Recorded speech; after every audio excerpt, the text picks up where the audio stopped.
What is going on YouTube? Chronos here, and welcome back to the PSO2 video. So in today's video, we're going to be doing the final, loadout that I'm going to be using pretty much the remainder of PSO2. Just made our PSO2. It's kind of crazy to think about, but we're finally done. We've made all of our weapons, made all of our units. I want to go over basically each weapon, each unit, my entire loadout, what I use currently right now, because I know a lot of times people have some questions about, why'd you make certain choices? Why are you going with one option over the other? And not everyone gets a chance to jump over my stream and ask me those questions. So I figured, you know what, I'll put together a video. You guys are more than welcome to reference it. That way you guys that, pop over from YouTube or maybe don't have time to catch the Twitch streams, or if maybe that portion of the VOD gets muted, you have a reference point to go from. So let's go ahead and jump into this. Yes, just so I'm sure many of you guys saw, I did make Guardian Soul. I made it only for units. I did not make it for weapons. To be honest, I just didn't really want to go through it. Having to deal with making it for weapons, and I didn't prepare properly to make it for weapons because it would have been kind of annoying to manage all of those extra things. It was just an extra step that I really don't want to go through personally. So I decided, you know what, I've got a setup I'm gonna make for weapons. I'll show you guys the setup for weapons. It's not far off of what I would use with Guardian Soul anyway, so it's not like it's a huge difference. But the units I kind of more or less went all out on. I did kind of cheap out a little bit, but more or less they went all out on the units. So let's get started. Also, I'm doing this more like my old recordings where I kind of sit back, talk with you guys, have a bit of a dialogue. Hope I can bring you guys a little bit more of that energy itself that we're trying to bring more to our videos itself. But let's just go ahead and jump into it. We've stalled long enough. So to start things off, we're going with our light weave class weapon. We did get all class weapons. I'll explain why in just a moment, but we're light weave class. So we went with Photonic Will 2, Precision Will 2, Precision Will 2 again, Escalating Pursuit, and Lightning Pursuit. So for S grades, essentially the S1 is a placeholder. This is what we'll be using until we get Augment Will 2. When Augment Will 2 is gotten, it's a 6% damage bonus for having everything filled in. So that'll be what we're going for. Right now, this is only a 5% damage bonus when PP is over 40%. To be perfectly honest, that is most of the time anyway, so it's totally fine.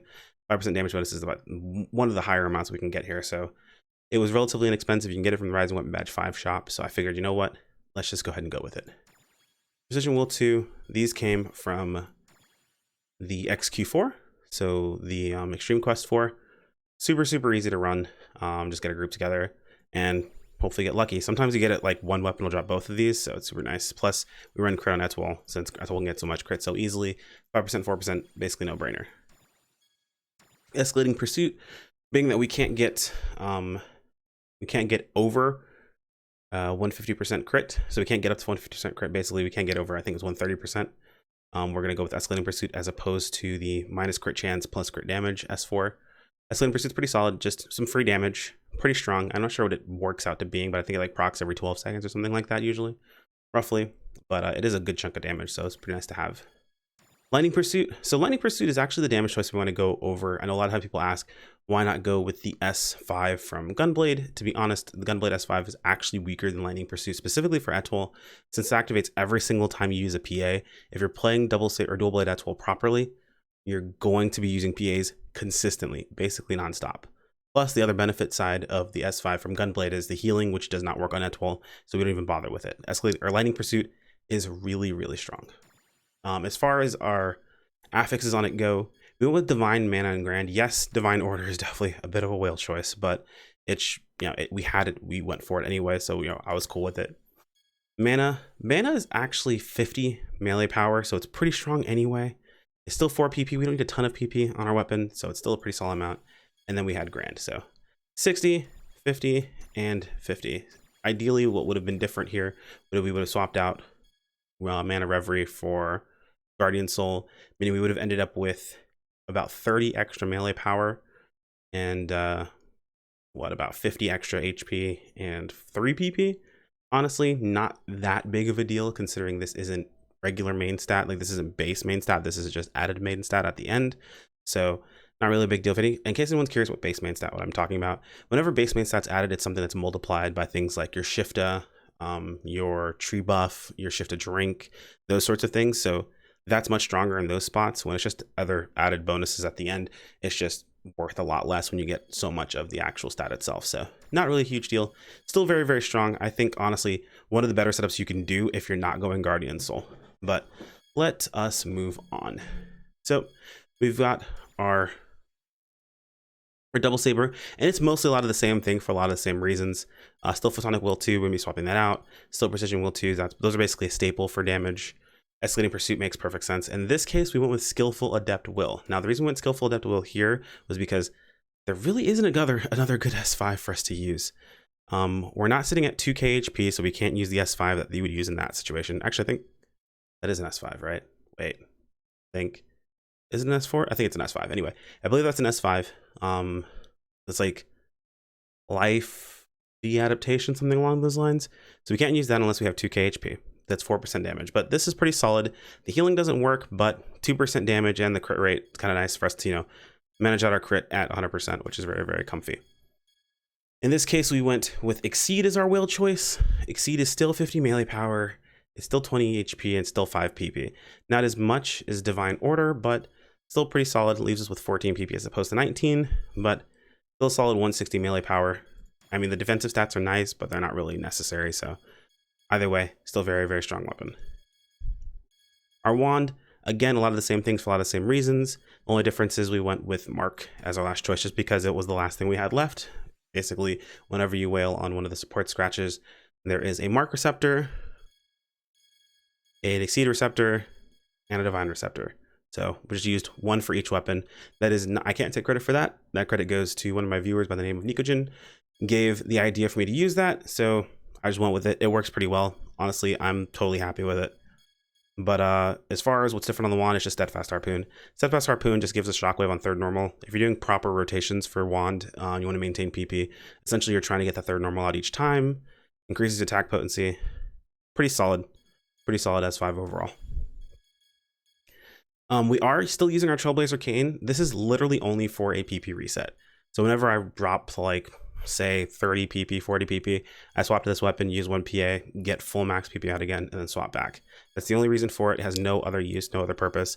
Its affixes do not matter in the slightest. It's just what it had from beforehand. So if you've watched one of these videos before, you've noticed I have an Atlas weapon set up as my PP battery. It actually has two purposes. One is the PP battery. So of course you've got limitless adaptation, which basically means, so whenever my weapon is holstered behind me, so I don't have it in my hand, it increases my PP recovery by 80% for the S1 and 100% for the S2, but it reduces my PP recovery when my weapon is drawn by 100%, meaning I do not get any PP recovery whatsoever.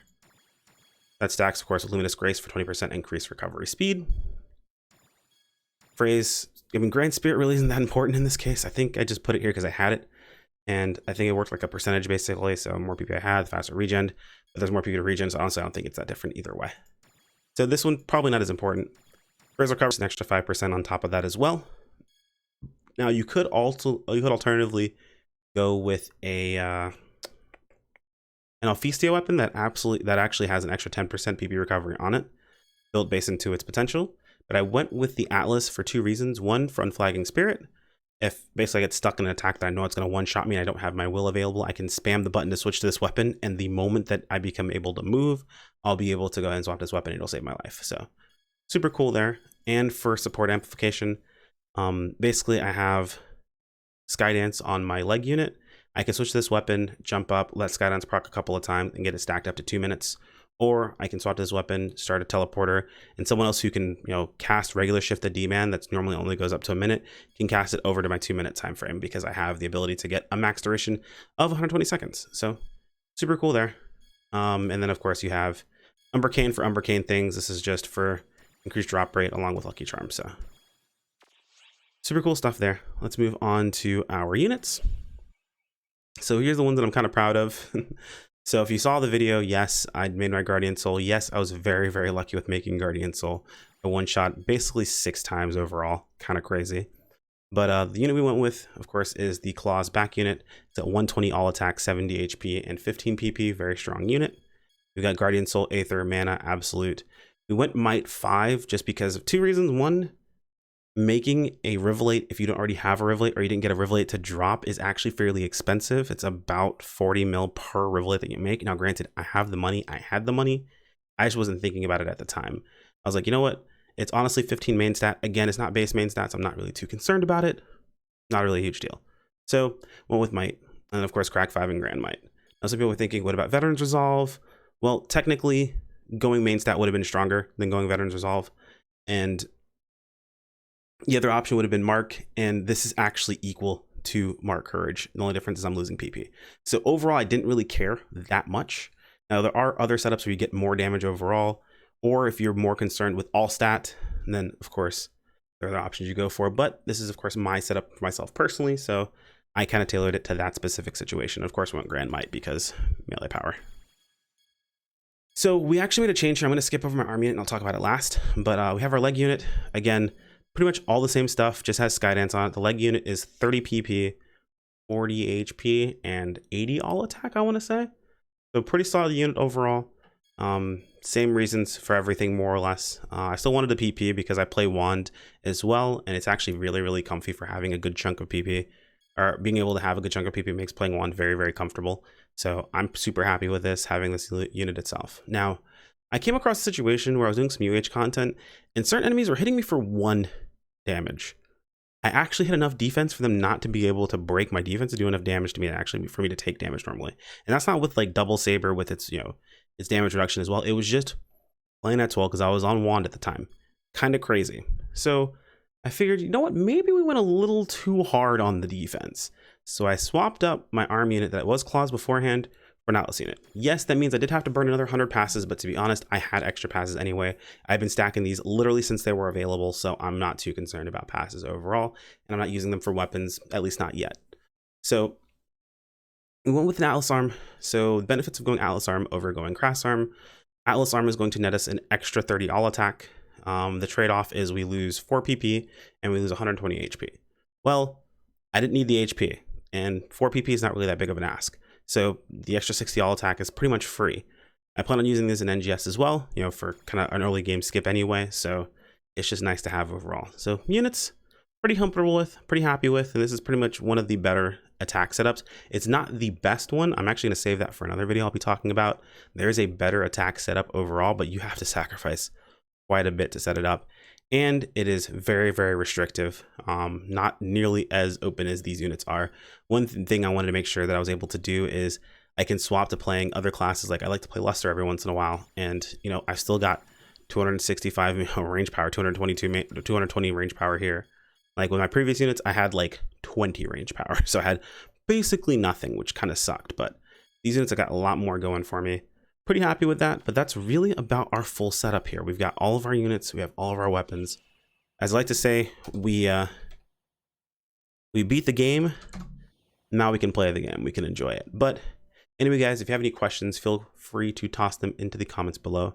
A like on the video is much appreciated and absolves you of half your ad block guilt. The other half is absolved by subscribing. Both are completely free and they do help me out a ton. If you guys want to keep up with the content as it goes live, make sure to click on that bell icon to be notified of those videos when they go up, as well of community posts, or join us on our Discord or follow me on Twitter for notifications via those 2 avenues. Thank you guys so much for watching. I'll see you in the next video. Take care. Peace out.